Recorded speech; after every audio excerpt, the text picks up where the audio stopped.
కాంగ్రెస్. సభాధ్యక్షులు, మీ అందరి ప్రియతమ నాయకులు కుంభం శివకుమార్ రెడ్డి గారికి, తెలంగాణ రాష్ట్ర ముఖ్యమంత్రి వర్యులు, నారాయణపేట కొడంగల్ నాకు రెండు కళ్ళ లాంటివని చాటి చెప్పినటువంటి వ్యక్తి, నారాయణపేట ప్రాంత ప్రజల చిరకాల కోరిక కలని నిజం చేసినటువంటి వ్యక్తి, మక్తల్, నారాయణపేట, కొడంగల్ నియోజకవర్గాలకు 1,30,000 ఎకరాలకు కృష్ణమ్మ నీళ్లు ఎత్తిపోసి నారాయణపేట ప్రాంత రైతుల కాళ్ళు కృష్ణమ్మ నీటితో కడిగినటువంటి గౌరవనీయులు యనుమల రేవంత్ రెడ్డి గారికి, వేదికలు అలంకరించినటువంటి స్థానిక శాసనసభ్యురాలు చిట్టెం పర్ణికారెడ్డి గారికి, గౌరవ రాష్ట్ర ప్రభుత్వ ఢిల్లీలో ప్రత్యేక ప్రతినిధి జితేందర్ రెడ్డి గారికి, పెద్దలు గురునాథ్ రెడ్డి గారికి,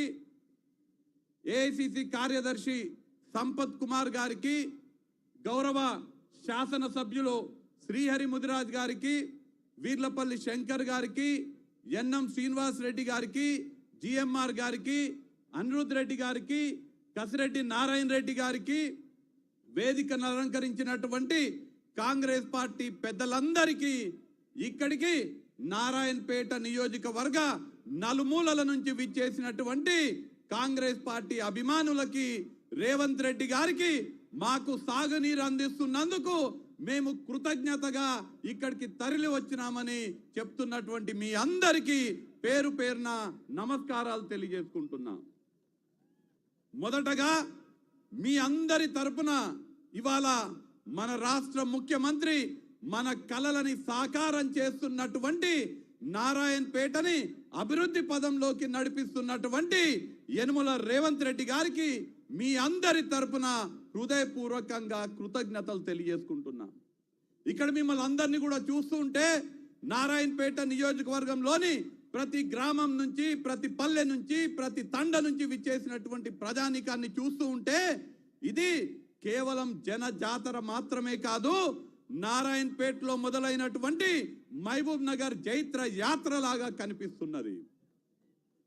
దేశం మొత్తం కూడా కాంగ్రెస్ పార్టీకి చెందినటువంటి ప్రచార కార్యక్రమాన్ని మన తుక్కుగూడలో జనజాతరలో భాగంగా రేవంత్ రెడ్డి గారి ఆధ్వర్యంలో దేశంలో ఉన్నటువంటి ప్రచారాన్ని మనం ప్రారంభిస్తే, మన రాష్ట్రంలో రేవంత్ రెడ్డి గారి ఆధ్వర్యంలో ఈ ప్రచార కార్యక్రమాన్ని నారాయణపేట నుంచి ప్రారంభించినందుకు వారికి నేను మీ అందరి తరపున కృతజ్ఞతలు తెలియజేసుకుంటున్నా. ఇవాళ మనందరికీ ఒక సువర్ణ అవకాశం దక్కింది. రేవంత్ అన్న చాలా స్పష్టంగా చెప్పిండ్రు, ఇదే వేదిక మీది నుంచి శాసనసభ ఎన్నికలకు ముందు వచ్చినప్పుడు నాకు కొడంగల్, నారాయణపేట రెండు కూడా రెండు కళ్ళ లాంటివనే మాట చెప్పిండ్రు. నేను కొడంగల్కి ఎన్ని రూపాయలు ఇస్తానో, కొడంగల్లో ఎంత అభివృద్ధి పరుస్తానో, నేను నారాయణపేటను కూడా సమానంగా చూస్తాను, నారాయణపేటను కూడా కొడంగల్కి సమానంగా అభివృద్ధి పదంలోకి నడిపిస్తానని స్వయంగా మన గౌరవ ముఖ్యమంత్రి గారు చెప్పిండ్రు. మీరు ఒక్కసారి ఆలోచన చేయండి, మన కొడంగల్లో 5,000 కోట్ల రూపాయలతోటి అభివృద్ధి పనులకు కొడంగల్లో శంకుస్థాపన చేయడం జరిగింది. వారు చెప్పిండ్రు కొడంగల్కి ఎన్ని ఇస్తానో నేను నారాయణపేటకి అన్ని ఇస్తా అని చెప్పిండ్రు. కొడంగల్లో ఏ విధంగా అయితే 5,000 కోట్ల రూపాయలతోటి నిధులు ఇచ్చి అభివృద్ధి పరిచిండ్రో, నెక్స్ట్ మీ అవకాశము నారాయణపేటకి పెద్ద ఎత్తున అభివృద్ధి పదంలోకి రేవంత్ రెడ్డి గారు నారాయణపేటకి నిధులు కేటాయించబోతున్నారు. ఇవాళ మనమేమో అభివృద్ధి గురించి ఆలోచన చేస్తున్నాము. మీ చిరకాల కోరిక అయినటువంటి నారాయణపేటకి జీవో 69 ద్వారా నీళ్లు అందించే దానికి రేవంత్ రెడ్డి గారు 2,945 కోట్లతోటి శంకుస్థాపన చేయడం జరిగింది. ఇన్ని ఏళ్ళైనా కానీ నారాయణపేటకి రైల్వే లైన్ లేదు. కృష్ణ వికారాబాద్ కృష్ణ రైల్వే లైన్ లేకపోతే ఇవాళ మన పవర్ ఎట్లుందంటే, మన బలం ఎంత పెరిగిందంటే, దశాబ్దాలుగా మనకు రైల్వే లైన్ లేదు. కానీ మన పాలమూరు బిడ్డ రేవంత్ రెడ్డి గారు ముఖ్యమంత్రి కాగానే స్వయంగా సౌత్ సెంట్రల్ రైల్వేకి సంబంధించినటువంటి జోనల్ మేనేజర్ అరుణ్ కుమార్ జైన్ అనేటువంటి వ్యక్తి మన బిడ్డ దగ్గరకు వచ్చిండు. ఆయననే రైల్వే శాఖనే మన ముద్దు బిడ్డ దగ్గరకు వచ్చి రేపు మీ అందరి కల అయినటువంటి వికారాబాద్ కృష్ణ రైల్వే లైన్ రాబోతుంది. నారాయణపేటకి ఇవాళ ఇగో పర్ణికం వేసినటువంటి నారాయణపేటలో నేసినటువంటి చేనేత్ర వస్త్రం ధరించి చెప్తున్నా, రేవంత్ రెడ్డి గారు ఖచ్చితంగా నారాయణపేటలో ఒక టెక్స్టైల్ పార్క్ ఏర్పాటు చేయబోతున్నారు అనే మాట ఈ సందర్భంగా తెలియజేస్తున్నా. మనమేమో అభివృద్ధి గురించి ఆలోచన చేస్తున్నాము, నారాయణపేటను ఎట్లా అభివృద్ధి పరచుకోవాలని ఆలోచన చేస్తున్నాము. మన జయమ్మ చెరువు ఎట్లా నింపుకోవాలి, ధన్వాడ పెద్ద చెరువు ఎట్లా నింపుకోవాలి, ఇక్కడ ఉన్నటువంటి చెరువులు నింపుకొని మన పొలాలలోకి నీళ్ళు ఎట్లా తీసుకురావాలి, మనకు రైల్వే లైన్ ఎట్లా తీసుకురావాలి, మన కారుకొండ కానీ కానుకుర్తి కానీ గార్లపాడు కానీ మనం ఎట్లా మండలాలు చేసుకోవాలని మనం ఆలోచన చేస్తున్నాం. ఇవాళ ఎన్నికలు వచ్చినాయి, మనమేమో అభివృద్ధి గురించి ఆలోచన చేస్తుంటే ఎన్నికలు రాగానే ఓట్ల కోసం మన గల్లీలు తిరగనికే ఇవాళ వస్తున్నారు. ఇవాళ మోపైన అందరూ కూడా ఇందాక సంపదన చెప్పిండు, టీఆర్ఎస్ పార్టీ ఖతమైపోయింది, టీఆర్ఎస్ గురించి ఇక మనం మాట్లాడాల్సిన అవసరం లేదు. బీజేపీ వాళ్ళు ఇవాళ పొడుగు మాటలు చెప్పుకుంటా మన ఊర్లలో తిరుగుతున్నారు. ఇవాళ చెప్తున్నారు నేను పుట్టింది నారాయణపేట, నేను పెరిగింది నారాయణపేట అని చెప్తున్నారు. అమ్మా దొరసాని, నువ్వు పుట్టింది పెరిగింది నారాయణపేట అయితే నారాయణపేటకి అదనంగా 1 రూపాయి తెచ్చినావంటే తప్పుడు చేస్తలేదు.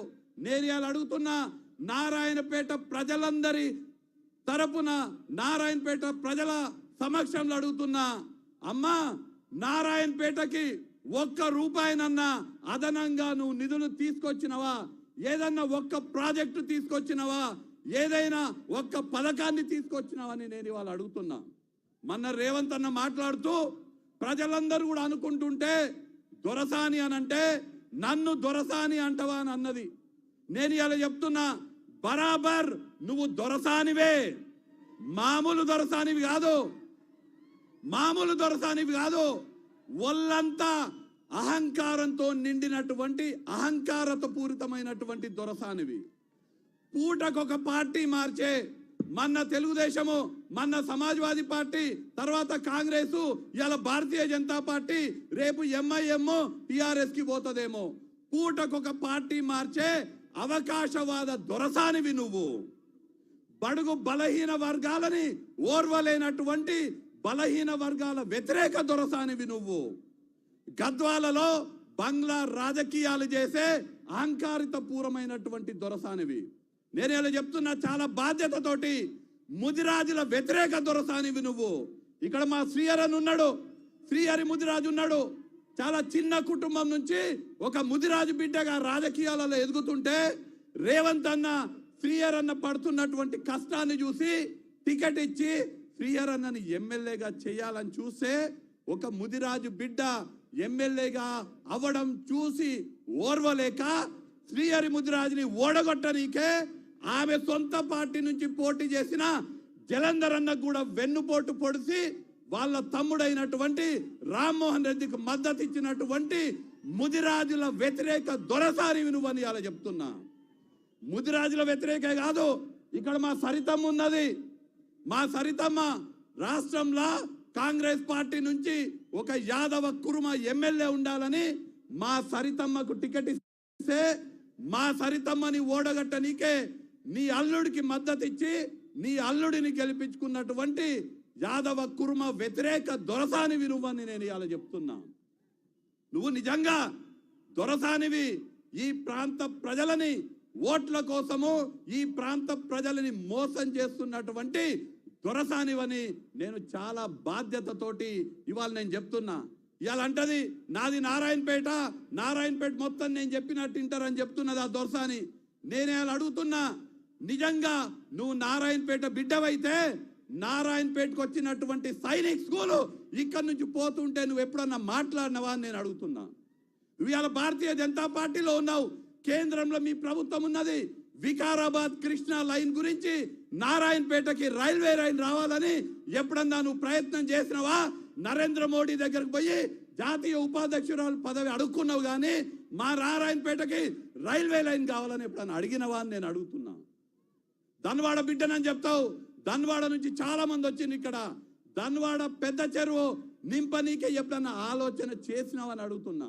నువ్వు మంత్రిగా ఉన్నప్పుడు చాలా మంది చాలా సార్లు కోయిల్ సాగర్ నీళ్లు మా ప్రశాంత్ అన్న ఇక్కడే ఉన్నాడు, ప్రశాంత్ అన్న ఊర్లో తీలేర్ల కోయిల్ సాగర్ నీళ్లు వచ్చి పడతాయి. అక్కడి నుంచి ఒక్క కాలువ తవ్వుతే నీళ్ళు వచ్చి ధన్వాడ పెద్ద చెరువులో పడతాయని ఎన్నిసార్లు చెప్పినా నువ్వు పట్టించుకున్నావా? నువ్వు నారాయణపేట బిడ్డే అని, ధన్వాడ బిడ్డే అని కేవలం ఇక్కడ ఓట్ల కోసం మాట్లాడుతావు తప్ప నీకు కేవలం పదవుల మీద ఉన్నటువంటి ప్రేమ కానీ ప్రజల పట్ల ఏమాత్రం మమకారం లేదని సందర్భంగా చెప్తున్నా. ఇంకో మాట చాలా బాధతోటి చెప్తున్నా, నా హృదయంలో నుంచి వస్తుంది ఈ మాట. ఆమె చెప్తుంది నేను చిట్టెం నర్సిరెడ్డి వారసురాలని ఎలక్షన్లప్పుడు వచ్చి చెప్తుంది. అవునా? చిట్టెం నర్సిరెడ్డి వారసురాలని చెప్తుంది ఎలక్షన్లప్పుడు. నేను ఇవాళ చెప్తున్నా, మేము కాంగ్రెస్ పార్టీ చిట్టెం నర్సిరెడ్డి సంగంబండ ప్రాజెక్టు కట్టినాము. సంగంబండ ప్రాజెక్టు పేరే చిట్టెం నర్సిరెడ్డి పేరుతో ఉన్నది. నేను ఇవాళ డీకే అర్ణమని సూటిగా ప్రశ్నిస్తున్నా, 20 ఏళ్ల నుంచి సంగంబండ ప్రాజెక్ట్ కింద ఉన్నటువంటి నిర్వాసితులు మాకు పరిహారం ఇస్తే మేము బండ పగలగొట్టనిస్తాము, 25,000 ఎకరాలకు నీళ్ళు అందిస్తామంటే డీకే అర్ణ మంత్రిగా ఉండి అధికారంలో ఉండి ఒక్కరోజు కూడా వాళ్ళ తండ్రి గారి పేరు మీద ఉన్నటువంటి ప్రాజెక్టు కిందకి నీళ్లు పంపేందుకే ప్రయత్నం చేయలేదు. ఇవాళ మన ముద్దు బిడ్డ రేవంత్ రెడ్డి గారు ముఖ్యమంత్రి అయినరు, 3 నెలలు కూడా దాటక ముందే 10,70,00,000 రూపాయలు కేటాయించి ఇవాళ సంగం బండ పగులుతుంది. చిట్టెం నర్సిరెడ్డి గారి పేరు మీద ఉన్నటువంటి చిట్టెం నర్సిరెడ్డి సంగం బండ ప్రాజెక్టు కింద ఉన్న సంగం బండ బద్దలైతుంది. అక్కడ ఉన్నటువంటి 25,000 ఎకరాలకు నీళ్లు అందుతున్నాయి. ఇవాళ మిమ్మల్ని అందరిని అడుగుతున్నా, నిజంగా చిట్టెం నర్సిరెడ్డి గారి వారసులు ఆయన పేరు చెప్పుకొని ఓట్లు అడిగే డీకే అరుణనా, నర్సిరెడ్డి గారి పేరుని ఎక్కువ చేసే విధంగా ఆయన పేరు మీద ఉన్నటువంటి ప్రాజెక్టు కింద నీళ్లు పారించేటువంటి రేవంత్ రెడ్డి గారా, కాంగ్రెస్ పార్టీ? మీరే ఒక్కసారి ఆలోచన చేయండి. ఇవాళ మనందరికీ కూడా ఒక సువర్ణ అవకాశము.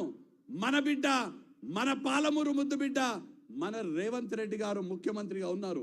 ఈ ప్రాంతానికి తాగునీరు కావాలన్నా ఇందాక పర్ణికమ్మ అడిగినరు, కోయిల్ కొండలో తాగునీటికి ఇబ్బంది అవుతుంది అనగానే అక్కడికి పర్ణికమ్మ పోగానే రేవంత్ అన్న చెప్పిండు, ఏం బాధపడక తల్లి, నేను ఎన్ని నిధులు కావాలంటే అన్ని నిధులు కేటాయిస్తా, నారాయణపేటల త్రాగు చేసేటువంటి బాధ్యత నాది అని ముఖ్యమంత్రి గారు చెప్తున్నారు. ఇక్కడ సాగునీరు కావాలన్నా, త్రాగునీరు కావాలన్నా, ఉద్యోగ అవకాశాలు రావాలన్నా, మనకు వికారాబాద్ కృష్ణా రైల్వే అని వచ్చి నారాయణపేటకు రైల్వే స్టేషన్ రావాలన్నా, ఇక్కడ మనకు పద్మశాలీలకు పెద్ద ఎత్తున టెక్స్టైల్ పార్క్ రావాలన్నా, మనకు కొత్త మండలాలు కావాలన్నా, ప్రతి గ్రామంలో రోడ్లు కావాలన్నా, నారాయణపేట పట్టణంలో ఇన్నేళ్ళైనా కానీ అండర్ గ్రౌండ్ డ్రైనేజ్ లేదు. మనకు అండర్ గ్రౌండ్ డ్రైనేజ్ నారాయణపేట పట్టణానికి కావాలన్నా, దళిత గిరిజన బడుగు బలహీన మైనార్టీ వర్గాలకు అండగా ఉండాలన్నా, ఇవాళ ముదిరాజులకు న్యాయం జరగాలన్నా, మన ప్రభుత్వంలో గొల్ల కుర్మలకు డీడీలు తీసుకొని గొర్రెలేయకుండా మోసం చేసిన వాళ్లకు న్యాయం జరగాలన్నా, ఇవన్నీ జరగాలంటే ఎవరి వల్ల కాదు, మన పాలమూరు ముద్దు బిడ్డ రేవంత్ రెడ్డి గారు వల్ల అవుతుంది.